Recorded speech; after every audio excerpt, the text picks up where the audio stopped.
Good morning, Liv. Morning.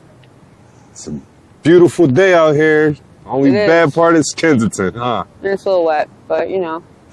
Right. Where you from? Originally, I'm from Lancaster County. Okay. Not out too with the far. Amish. Yeah, not too far from here, right? Like an hour and a half drive. You said around the Amish? Yeah. How was that growing up around them? Quiet. Quiet? Nothing like it is here. Right. How was your childhood, Liv? My childhood was actually pretty good. I was raised by both parents, homeschooled up until 4th grade. Then my mom started cheating on my dad. At 14, they got separated. That's when I started smoking weed. 16, my dad shot himself in the head with my shotgun, and I found him. Oh, my. You found him? Yeah, I found him. He had nothing from here up. He was my best friend. That's when I started f***ing around with ecstasy and going a little harder. Must have been a very traumatic experience for you. It definitely was. I still have nightmares of it. I got raped at 14 twice. That's how I lost my virginity. Got pregnant. Had a miscarriage 3 months along. I then got pregnant at 18 and had my daughter, Journey. She's 11 now. And I've been out here about 5 years. Started messing with hard drugs like heroin, coke, all that at 23. So I started a little late.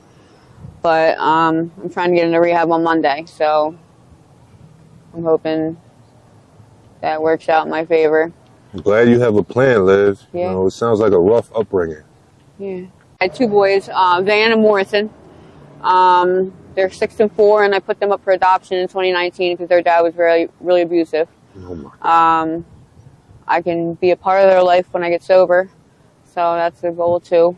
Not with their dad anymore, but he's currently in rehab. I know it was a very hard choice, you know, having to put your kids up for adoption. Very selfless. I mean, of course I wanted to keep them, but my youngest has no idea who I am now. But the foster mom, I'm so grateful for that family because they're loved, they're cared for, they're set for life. Their foster father is like a CEO for Wawa. And it's ironic because my real name is Olivia. Okay, my last Olivia. name is Megan. The foster mom's name is Megan, and her first biological daughter's name is Olivia. So it kind of like, Wow. it's like a sign, you know what I mean? Yeah, what a coinkydink. So, yeah, I'm out here now. What can you say about the streets of Kensington now that you're on them? And, you know, It's dangerous out here. I mean, it really is. I'm fortunate to at least have a bando, so I have a roof over my head right now. But I was homeless on the streets for a year, sleep out in the winter. You know, people are dying from the cold out here. The shootings are getting crazy. Are you ripping and running these streets alone, or do you have like someone, like a boyfriend or a companion? I have a boyfriend. Well, I don't know what you consider him right now. Over the past week, he's tried to kill me twice.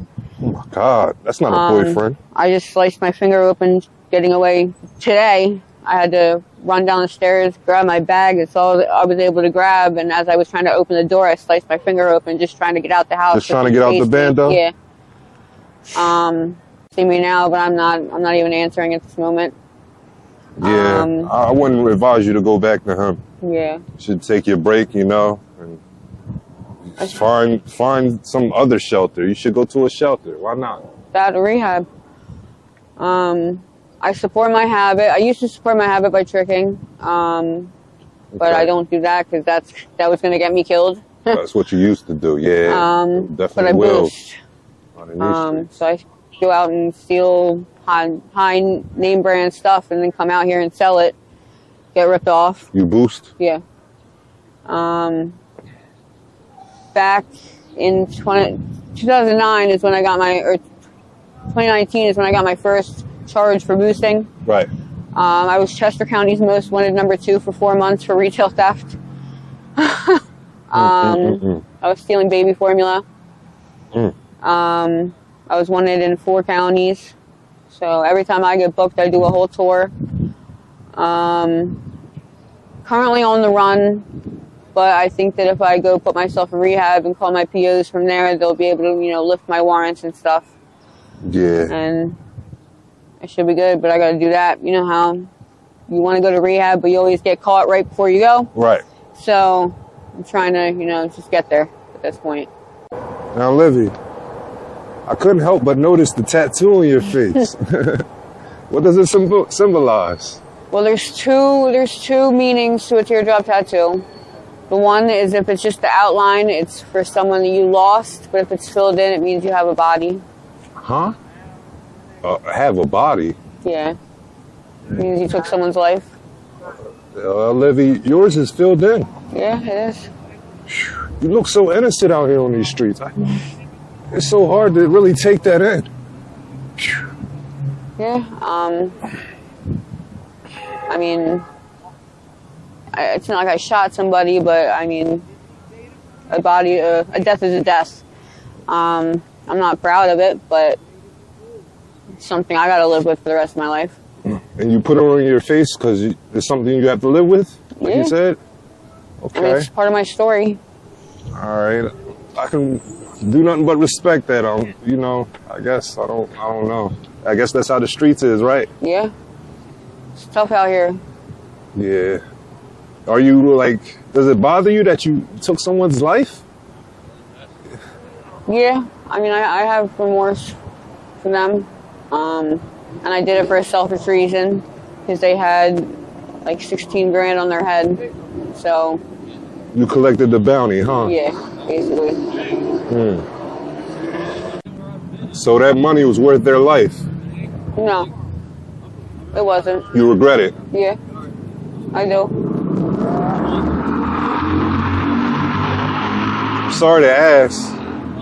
What did you spend the money on? Drugs, clothes, a car that only lasted a month. Just on temporary stuff, huh? Yeah. Are you spiritual at all? I am. I believe in God. Believe in God? Yeah. And my relationship with him isn't very strong right now, so.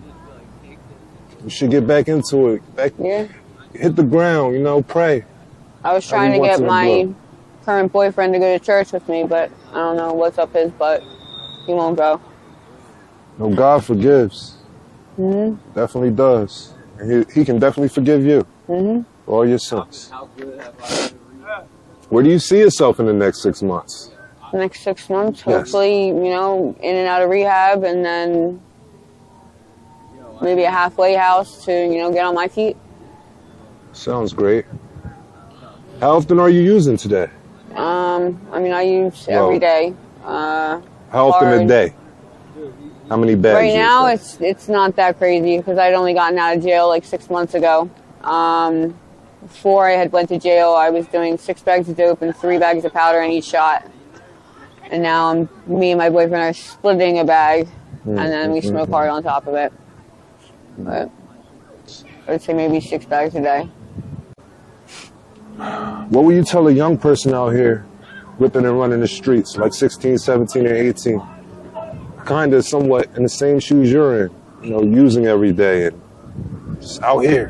What would you tell them? I mean, regardless of whether they were born here and have no choice or they came here on their own due to somebody else, leave, get out, because this place is not, it's a whole other world out here. It's not a joke. People are dying left and right, whether it's ODing or getting shot or getting a hot shot or, whatever.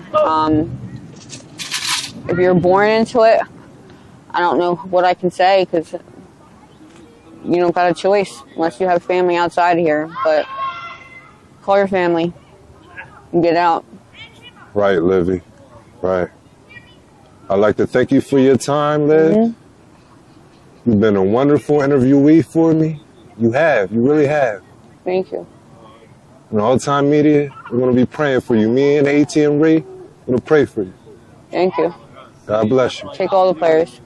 Join All Time Media's Patreon for exclusive content and behind-the-scenes content and face-to-face live video chat.